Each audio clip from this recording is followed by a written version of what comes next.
அண்ணா விஜய் பிரசாந்த் கிஷோர் சந்திப்பு இந்த வீட்டுக்கு மேல ஒரு காக்கா போனா கூட என்ன கேட்காம போக முடியாது. ஓகேவானே? அவ்வளவு ஏன் இவங்க தலைக்குள்ள ஒரு பேனு போகணும்னா கூட என் பர்மிஷனை கேட்டுதான் போகணும். எப்படின்னா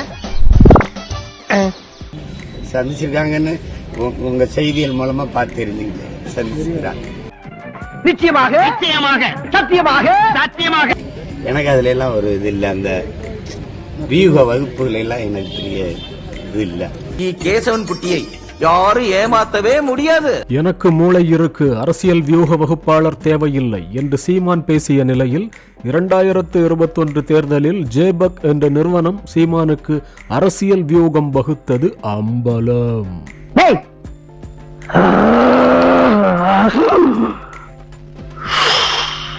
என் நாடு, என் மக்கள், என் நிலம், என் காடு, என் மலை, இதுல எதை எப்படி செஞ்சா சரி வரும்னு தெரியாத நான் அப்புறம் இந்த வேலைக்கு ஏன் வரணும்?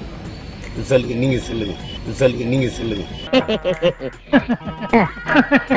எல்லாமே என் தலை எழுத்து. ஏ ஓஹோ, நான் கேக்குற கேள்வி மூல பதில் சொல்ல. ஓஹோ, படிப்பறிவே இல்லாத நீங்க எப்படி அவரை பத்தி கரண்ட் நியூஸ கரெக்டா சொல்றீங்க? நெட்ல பார்த்தோம் சாமி. ஏது இந்த குருவி பிடிப்பாங்களா அந்த நெட்டா? இன்டர்நெட்ல. எனக்கு நிறைய மூளை இருக்கு, எனக்கு நிறைய மூளை இருக்கு. செருப்பால் அடிப்பேன். சுத்தமான பொன சுருட்டு 100க்கு 100 அக்மார் பொய்ய சொல்லிக்கிட்டு இருக்கு. காசுதான் இல்ல, அதனால எனக்கு அது தேவையில்லை. காசுதான் இல்ல, அதனால எனக்கு அது தேவையில்லை. அதுதான் இப்ப ஒரு குறிப்பிட்ட காலமா இந்த நோய் வந்துருச்சு. அவருக்கு என்னாச்சு டாக்டர்? அவருக்கு மெமரி லாஸ். நீங்க உடல்ல கொழுப்பு கடிப்பிடிக்கீங்க, பணக்கொழுப்பு கடிப்பிடிக்கீங்களா? கேக்குறாருல சொல்லுப்பா. என்னைய கேக்குறதுக்கு அவன் லூசு பயலா? உன்னைய தானே கேக்குறேன். டெய்லி பொண்டாட்டிட்டு அடி வாங்குறான்றதுக்கு அந்த லூசும்பியா நீயே? அவன் பொண்டாட்டிய பத்தி உனக்கு ஆடா தெரியும்? அவன் பொண்டாட்டிய பத்தி உனக்கு தெரியுமா? நம்மளோட கேடியா இருக்காங்க. பணக்கொழுப்பு கடிப்பிடிக்கீங்களா? நான் ஏற்கனவே செம்ம கடுப்புல இருக்கிறேன். நீ இதெல்லாம் பேசினேங்கிறதே மறந்துடுறேன். பேசாத திரும்பி போயிடு, அப்புறம் வேற மாதிரி ஆயிடும். நீங்க உடல்ல கொழுப்பு கடிப்பிடிக்கீங்க, பணக்கொழுப்பு கடிப்பிடிக்கீங்களா? சொல்லுங்க, வாய்க்கொழுப்பு அதிகம் அப்படின்னு சொல்லுவாங்க.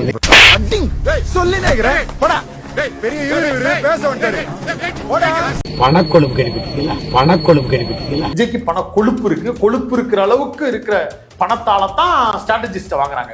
உனக்கு என்ன கொழுப்பு இருக்குன்னு ஜான் அரங்கசாமியை நீ 2021 தேர்தல் வியூக வகுப்பாளரா கூப்பிட்ட. உடல்ல கொழுப்பு கடிப்பிடிக்கீங்க, பணக்கொழுப்பு கடிப்பிடிக்கீங்களா? சவுக்கு சங்கர் தெரிவித்துள்ள சில தகவல்களை பார்க்கலாம். மாதம் 2.5 லட்சம் ரூபாய் வாடகையில் 25 லட்சம் அட்வான்ஸ் கொடுத்து நீலாங்கரையில் உள்ள புதிய வீட்டிற்கு குடிபோகும் அதிபருக்கு வாழ்த்துகள் என குறிப்பிட்டிருக்கிறார். நான் ரொம்ப சாதாரணமா இருக்கேன், ஏதோ தெரியாம பண்ணிட்டு மன்னிச்சிரு. நான் என்ன கேக்குறேன், நாம் தமிழர் கட்சியினுடைய ஒருங்கிணைப்பாளர் சீமான் பிச்சை எடுக்கிறேன், லிட்டரலா பிச்சை எடுக்கிறேன். சுந்தர்சி கொஞ்சோன்னு 1 லட்சம் கொடுறா அப்படின்பேன். அப்புறம் எங்க அண்ணன் தங்கமணி அண்ணே அண்ணே எனக்கு ஒரு 1 லட்சம் கொடுங்க. தானூர் போட்ட அண்ணே எனக்கு அந்த மாதிரி 1 லட்சம் கொடுங்க. பிச்சை எடுப்பேன் தானே சொன்னாரு. எந்த அடிப்படையில் 2021 சட்டமன்ற தேர்தலுக்கு ஜான் ஆரோக்கியசாமியுடைய ஜேபேக் நிறுவனத்தை தேர்தல் வியூக வகுப்பாளரா நாம் தமிழருக்கு நியமிச்சாருன்னு சொல்ல சொன்னாங்க. மௌன விரதம், இன்னைக்கு பூரா பேச மாட்டேன். யோ அதிபரே, சரியான சல்லியா நீ? வீடு பார்த்து கொடுத்தவனுக்கு புரோக்கர் கமிஷனா 1 மாச வாடகை தரேன்னு சொல்லிட்டு அவன் காசு கேட்டா காசு இல்ல ராஜான்னு சொல்ற. ஐயோ, ஆயுதமே இல்லாம மிரட்டுறான் ஐயா. ஜெயிக்கணும்ன்ற கனவுல இருக்கலாம், ஒரு தொகுதியாச்சும் ஜெயிக்கணுங்கிற எண்ணம் இருக்கும் அவனுக்கு. அவன் வைக்கிறான். நம்ம ஜெயிக்க கூடாதுங்கிறதுக்காக பொறுப்பாளர்களே இதை பண்ண இந்த ஊரை போட்டா ஜெயிச்சிடலாம் கேட்க மாட்டாரு. ஜெயிச்சுட்டான்னா கல்யாண சுந்தரம் ஏன் வெளியில வந்தாரு, ராஜீவ் காந்தி ஏன் வெளியில வந்தாரு? இதெல்லாம் நம்மளை தாண்டி ஒருத்தவங்க வளர்றாங்கன்றது தானே. இன்னொரு தொகுதியில ஒருத்தர் ஜெயிச்சுட்டா என்ன பண்றது? அதனால ஸ்ட்ராட்டஜியை இவருக்கு மட்டும் வைப்பாரு. எந்த அளவு தற்கொலைன்றத பாருங்க. ஜான் ஆரோக்கியசாமி நாம் தமிழருக்காக வேலை பார்க்கணுங்கிற எண்ணத்துக்குலாம் வர மாட்டாரு. நம்ம தொகுதிக்கு மட்டும் வேலை பார்க்கணும்ன்ற எண்ணத்துக்கு வருவாரு. நீ மத்தவங்க சொல்றத கேட்டு ரொம்ப குழம்பி போயிருக்க. நீ எதுக்கும் கவலைப்படாத, இது ஒண்ணு இல்ல, வெறும் மன பிராந்தி. பிரச்சனையோடு, மனுக்களோடு, கவலையோடு, கண்ணீரோடு வீதியில் நின்று போராடுகிற எல்லா மக்களோடும் நான் கூட்டணி வச்சிருக்கேன். நீ யாரியா? என்ன சார் இவ்வளவு நேரமா ஒண்ணுக்குன்னா தாய் உள்ள மாதிரி பழகிட்டு நீ யாருன்னு கேட்டா என்ன அர்த்தம்? அப்புறம் நம்ம பிரின்சிபுக்கு என்ன வேல்யூ? நம்ம பார்த்து 2 நிமிஷம் இருக்குமா? சரி, அதை விடுங்க. போக போக உங்களுக்கே தெரியும் நான் ஒரு உத்தம புத்திரன்னு. அதை நான் சொல்லலாம். சரி, அதையும் விடுங்க. வீதியில் நின்று போராடுகிற எல்லா மக்களோடும் நான் கூட்டணி வச்சிருக்கேன். அப்ப நான் தனிச்சு இல்ல. உன்னால அச்சு செருப்புல எச்சிரி முறை ஒன்னால அடிக்கலாம்டா. நானும் கட்டவனே. எல்லா தலைவர் நம்ம முன்னோர்கள் சிலைக்கு மாலையை போட்டு எல்லாராலும் இறங்கி வந்துட முடியும்னு நினைக்கிறீங்களா? என்னாலும் நான் ஒருத்தன் தான் தமிழ் தாயின் மகனா இருக்கேன். எல்லோரும் சமம் என்ற எண்ணம் எல்லோரும். பிரஸ் மீட் கொடுக்குறாரு சீமான், கொடுத்துட்டு இருக்கிறப்பயே கடுமையா பின்னாடி நின்று சீமான் ஒழிக அப்படின்னு அந்த சமூகத்து தேவர் சமூகத்து இளைஞர்கள் கோஷம் போடுறாங்க. சீமானுக்கு அப்படியே குரல் வந்து கம்முது.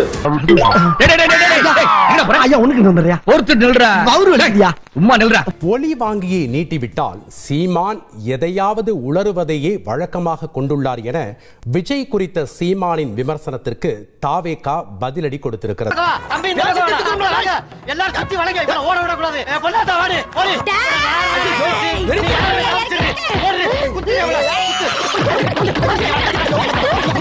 அரசியல் கட்சிகள் தேர்தல் வியூக வடிவமைப்பாளர்களை நியமிப்பதன் அவசியத்தை புரிந்து கொள்ளாமல் பணக்கொழுப்பு என்று பகிரங்கமாக அறிவித்திருக்கக்கூடிய அண்ணன் சீமானுக்கு நடைமுறை அரசியலுடைய யதார்த்தம் புரியவில்லை என்றுதான் சுட்டிக்காட்டப்பட்டிருக்கிறது.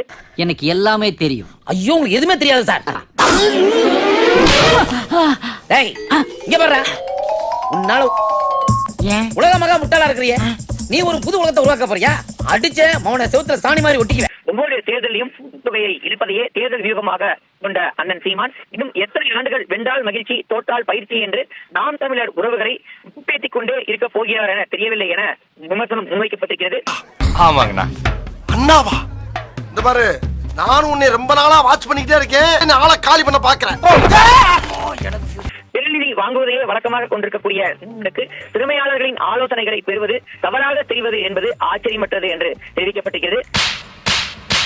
நாங்கள் சட்டமன்றத்தில் பேசுவதற்காக அரசியல் செய்கிறோம், நீங்கள் பட்டிமன்றத்தில் பேசுவதுதான் அரசியல் என்று எண்ணிக்கொண்டிருக்கிறீர்கள் என தாவேகா தரப்புல கடுமையான விமர்சனம் என்பது முன்வைக்கப்பட்டிருக்கிறது. புரட்சிக்கவி பாரதி மாறி பொன்மொழி பேசி புறப்பட்டு வந்த என்ன புரட்டி எடுத்துட்டீங்களா?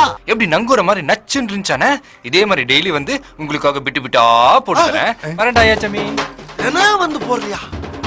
இன்னைக்கு போட்ட புட்டே செருப்பு லெவலுக்கு வந்துருச்சடா. அண்ணா வணக்கம்.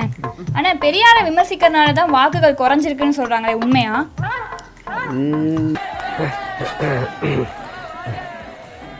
மரியாதை தெரியாத பசங்கப்பா. பிளட் 2022 திருவண்ணாமலையில் கலவரத்தை தூண்டும் வகையில் பேசியதாக வழக்கு. பாமக தொடுத்த வழக்கில் செய்யாறு ஒருங்கிணைந்த நீதிமன்றத்தில் சீமான் ஆஜர்.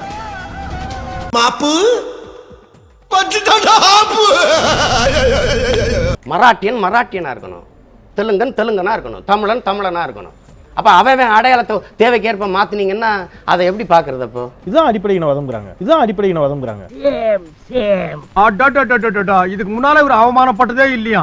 ரீலுடுவான். இது என்ன இது புரியவே இல்லை. அடிப்படையின மராட்டியனாக இருக்கின்ற காலத்தில் தான் பால் தாக்கரே வால் அங்கிருந்து தமிழர்கள் விரட்டி அடிக்கப்பட்டார்கள். ஐயோ, அது பெருமை நினைக்கிறீங்களா? மராட்டியனா இருக்கணும், தெலுங்கனா இருக்கணும், தமிழனா இருக்கணும்.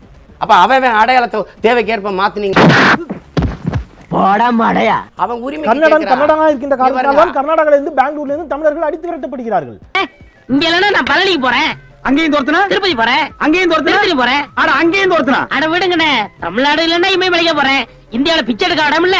முல்லைப்பெரியால இருந்து தமிழர்கள் அடித்து விரட்டப்படுகிறார்கள். நீங்க இதெல்லாம் அடித்து விரட்டப்பட்டார்கள். நாங்க எந்த மராட்டியாவது அடிச்சோமா? முல்லை பெரியாறு தண்ணி கேட்கும்போது பள்ளிக்கூடத்துக்கு போன என் பிள்ளைய நீ என் மாணவனை அடித்தால் நான் உன் மாணவனை அடித்தால் நான் உன் மாணவனை அடிப்பேன் நீங்க சொன்னீங்க தானே?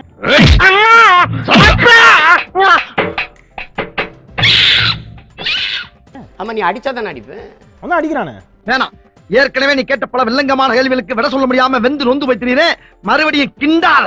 அப்ப மூடியாச்சு. அப்ப அவன் அடித்தானே வேணும். அதான் சொல்றேன், இதான் என்ன வெறிங்கிற. அப்ப அவன் அடிச்சது அதுவும் என்ன வெறி? அது சுரங்கு சரி, அதுவும் என்ன வெறிதான். அப்புறம் என்ன அடிப்படைவாதம் தான்? ஏன் அடிக்கிற? அடிப்படைவாதத்துக்கு இன்னொரு அடிப்படைவாதம் எப்படி தீர்வாகும்னு கேக்குறேன். முடியாதுப்பா, உன் கூட குடும்பம் நடத்த நம்மளால முடியாது. இந்த ஆட்டோ கூட நீ வச்சுக்க, நான் குதிரை வண்டி ஓட்டியாவது பொழைச்சுக்கிறேன். சப்பா எம்மாடி.